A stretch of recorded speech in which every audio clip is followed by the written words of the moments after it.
दिल्ली के मुख्यमंत्री अरविंद केजरीवाल एमसीडी चुनाव को लेकर पूरी तैयारी में। गुजरात और दिल्ली के बीच में आपको आना पड़ता है कि गुजरात चुनाव में भी आपके लिए बड़ी जिम्मेदारी है, एमसीडी के लिए बड़ी जिम्मेदारी है। सबसे पहले बताइए कि थकते कितना है? दोनों जगह आना जाना, इधर भी कैंपेन उधर भी कैंपेन, बीजेपी के पास तो पूरी फौज है। नहीं थकने का, बिकॉज़ जनता का प्यार इतना मिलता है, वहीं से ऊर्जा मिलती है। जनता का समर्थन, जनता का प्यार, मोहब्बत बहुत ज़्यादा मिलता है। वो और ज़्यादा काम करने की ताकत देता है और आपकी ज़िम्मेदारियाँ भी बहुत बढ़ा देता है। गुजराती थाली ज्यादा पसंद आने लगी है आपको या दिल्ली के छोले भटूरे? हाँ, हाँ, मैं दोनों ही नहीं खा सकता क्योंकि मैं डायबिटिक हूँ। शरद भी सवाल ही आप पूछना चाहते हैं। बीजेपी की तरफ से ये भी कहा जा रहा है आपकी शर्ट के कलर को लेके भी अब वो कर रहे हैं, आपको थोड़ी वो होगी, लेकिन वो आपके कलर जो आप ब्लू शर्ट पहनते हैं उसको उन्होंने खास तौर से मार्क किया है। आपकी शर्ट जो है कि गुजरात में या फिर दिल्ली में ये नीली शर्ट वाला ये काम कर रहा है, इस तरह की बातें शुरू हो गई हैं। तो उनके कुछ पास खास कुछ लगाव है क्या आप नीली शर्ट से? नहीं, ऐसा नहीं है, जो भी शर्ट होती है पहन लेते हैं, ऐसा कुछ नहीं है। तो अरविंद जी, जाते जाते गुजरात में एक बार फिर से आपसे पूछ रहा हूं, क्योंकि आप प्रिडिक्शन जो लिख देते हैं फिर आजकल सब लोग कह देते हैं अरविंद ने लिख दिया तो हो गया।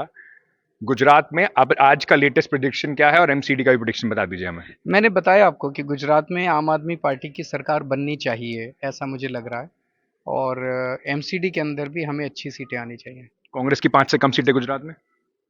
कांग्रेस की 5 से कम सीट आएंगी। कांग्रेस चुनाव से बाहर हो गई है, बिल्कुल लड़ ही नहीं रही है चुनाव।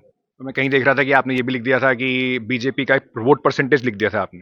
हाँ, बीजेपी का ऐसा लगता है कि शायद वोट 38% के नीचे जाएगा। एक आपकी प्रिडिक्शन की बात हो रही है तो आप लिख के भी दे रहे हैं, पर आपकी एक प्रिडिक्शन गलत हो गई है अभी तक। आपने कहा था मनीष जी को उठा लेंगे, मनीष सिसोदिया अगस्त से आप बात कर रहे हैं और अब नवंबर अब खत्म होने को है। देखिए, टाइम वो लोग डिसाइड करते हैं। मैं सत्येंद्र जैन के बारे में फरवरी में पता चला था मेरे को कि उठाएंगे, और फरवरी में मैंने कहा था कि सत्येंद्र जैन को उठाएंगे। जी। वो करते करते उन्होंने 28 मई के आसपास जाके उनको गिरफ्तार किया।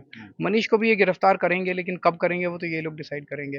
वो कोई मेरी भविष्यवाणी नहीं थी, वो अंदर से इन्हीं के ऑफिसर्स, कई सारे ऑफिसर्स को जानते हैं, वो बताते हैं। हमारे शुभ चिंतक हैं, जैसे आप लोग शुभ चिंतक हैं। जाते जाते हमारे दर्शकों को हम बता दीजिए कि आप 4 तारीख को एमसीडी और उसके चुनाव के लिए कुछ कहना चाहेंगे, गुजरात और एमसीडी के चुनाव के लिए दोनों दर्शकों को। मैं एमसीडी के दर्शकों को तो यही कहना चाहता हूँ कि दिल्ली में हमारी सरकार है, और अब एमसीडी में ये लगभग तय है कि आम आदमी पार्टी की सरकार बनेगी।